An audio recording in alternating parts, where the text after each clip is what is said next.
Chers amis internautes, bonjour, bonsoir. Que la paix soit avec vous et avec votre esprit. Alors, candidature de Dieudonné Mbala Mbala, moi-même, aux élections législatives du 30 juin 2024, dans la première circonscription de Guadeloupe. Alors, pourquoi la Guadeloupe? Eh bien, suite aux élections européennes, nous avons pris la décision, moi et Francis Lalanne, de nous présenter en Guadeloupe. Moi, j'ai envie de m'adresser maintenant à mes frères et sœurs afro-descendants. Après donc le raz-de-marée du RN, lors de ces dernières élections européennes, les masques sont enfin tombés, et notamment celui de l'immaculée utopie égalitaire républicaine. C'est terminé. Le vote RN, vous le savez d'ailleurs, est un vote ethnique, c'est un vote communautaire clairement assumé et compréhensible, qui s'est construit d'ailleurs sur le rejet de l'immigration africaine. Bon.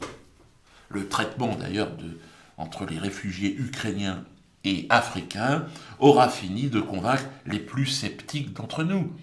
Cette Europe ne veut pas de nous. Bon, écoutez, dans un contexte de guerre de civilisation voulu et orchestré par le promoteur américano-sioniste du grand Reset, eh bien le RN joue son rôle, le rôle d'instrument politique en charge de l'ethnicisation à marche forcée de la société française, une société blanche, ça c'est une évidence, et prétendument judéo-chrétienne. Pour ça sera un peu plus difficile à installer, puisqu'on a vu le divorce entre Zemmour et Marion Maréchal qui revient au bercail. Donc il est fort possible que ce RN devienne un mouvement antisémite dans les semaines qui viennent.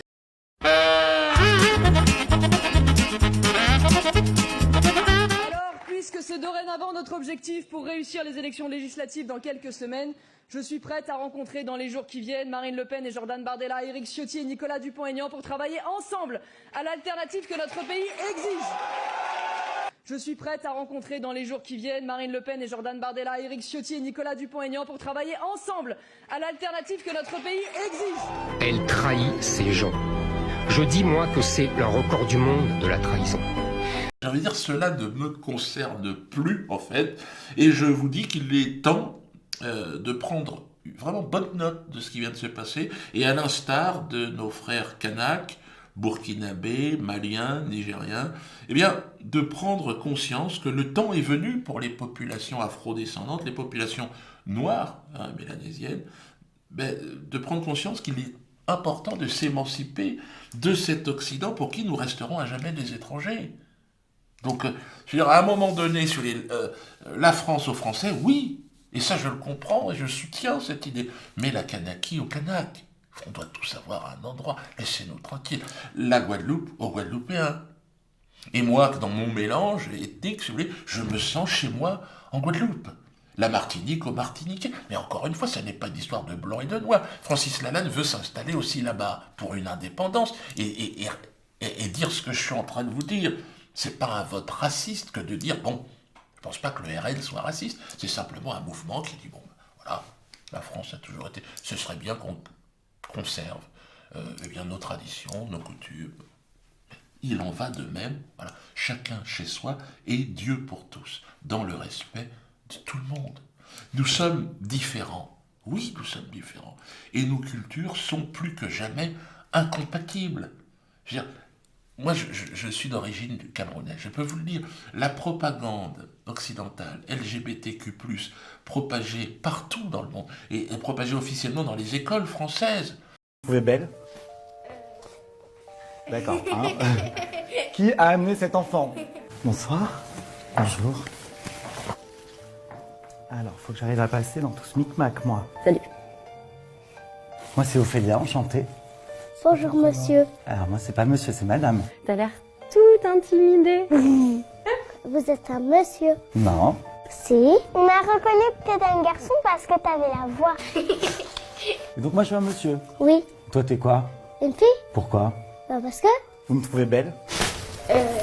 Ça vous choque là comment je suis habillé? Non, c'est normal? Non, c'est pas normal. Non, c'est pas normal. Sauf que il y a des personnes comme moi, on vit pas comme ça, on n'aime pas ça, on n'a pas envie de suivre ces règles-là.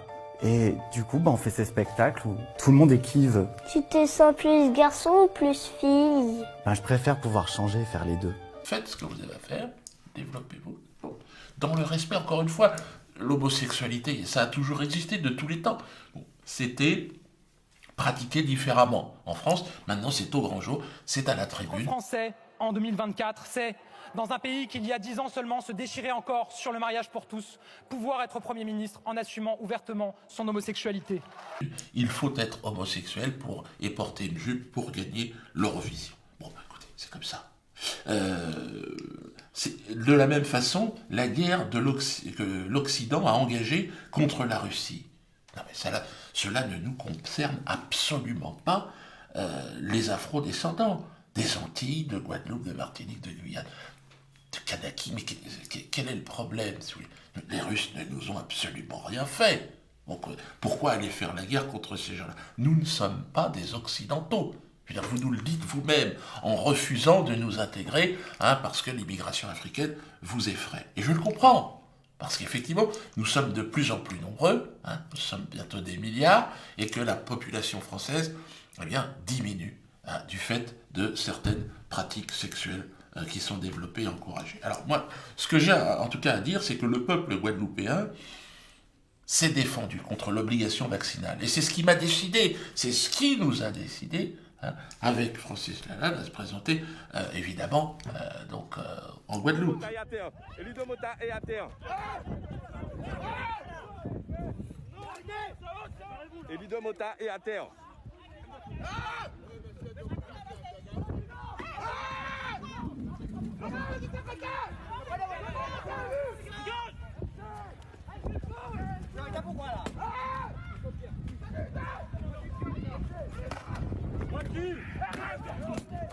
Elido Mota est à terre.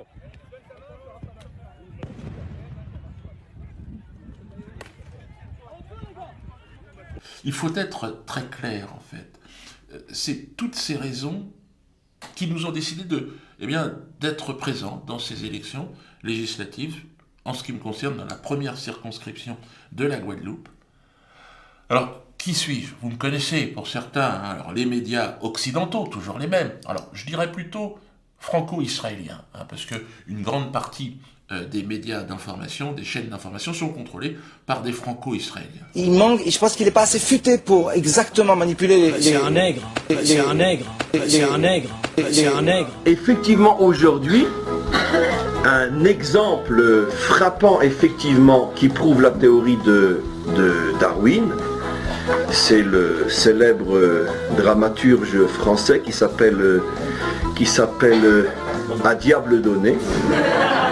Et c'est vrai que quand on voit À diable donné, je pense qu'il faut se rendre compte que toute la théorie de Darwin est effectivement renforcée et prouvée. Effectivement, quand on le voit, on voit bien que l'homme descend du singe. Plutôt d'un gorille, mais peu. C'est franco-israélien, très proche des Békés d'ailleurs. Je vous rappelle que Ayotte, c'est une vieille famille juive hollandaise arrivée et qui a organisé la traite des Noirs pendant des décennies, des siècles. Monsieur Ayotte est un Béké. C'est facile à mener des ouvriers noirs? Oui. Le noir, c'est comme un enfant. Il faut être juste. On en obtient ce qu'on veut. Vous êtes un Béké. Qu'est-ce qu'un Béké? C'est ce qu'il y a de mieux. Les Békés, sont les descendants des Blancs européens qui se sont reproduits en race pure dans les colonies.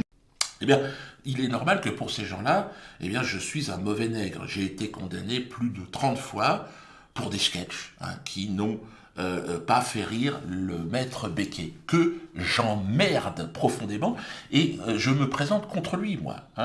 Aucun humoriste blanc n'a été condamné pour avoir fait des sketchs sur les Noirs.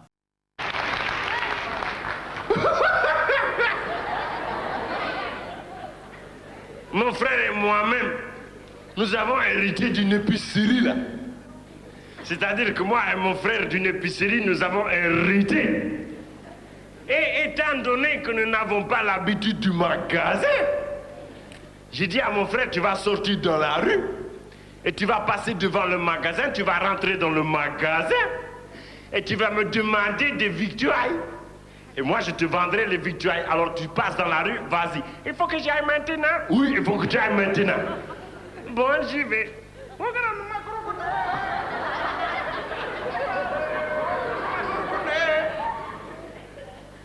Je suis le passant qui passe. Non, on est dans une logique, si vous voulez. Nous n'avons pas les mêmes droits et nous n'avons pas accès à la même justice. Les Guadeloupéens en sont conscients. Comment se fait-il que lorsque vous êtes en Guadeloupe, vous rentrez dans un tribunal et ceux qui vous jugent sont blancs? Ça n'est pas possible. Il faut mettre un terme à cela. La justice occidentale est allée jusqu'à me mettre un bracelet électronique à la patte parce que je suis un mauvais nègre qui fait des mauvaises blagues pour m'intimer le respect et inviter par là même les autres nègres du monde du spectacle à rester sages, bien à leur place. C'est donc avec ce bracelet au pied que je me présente à vous. C'est une chaîne au pied, mais vous l'avez tous. Et en Guadeloupe, vous en êtes plus conscient qu'ailleurs d'ailleurs. Le 30 juin prochain, votez pour l'homme enchaîné que je suis. Votez pour vous. Votez pour notre indépendance réelle, notre émancipation. Je suis là. Envoyez-moi à l'Assemblée nationale, on va bien rigoler. Quenelle guadeloupéenne.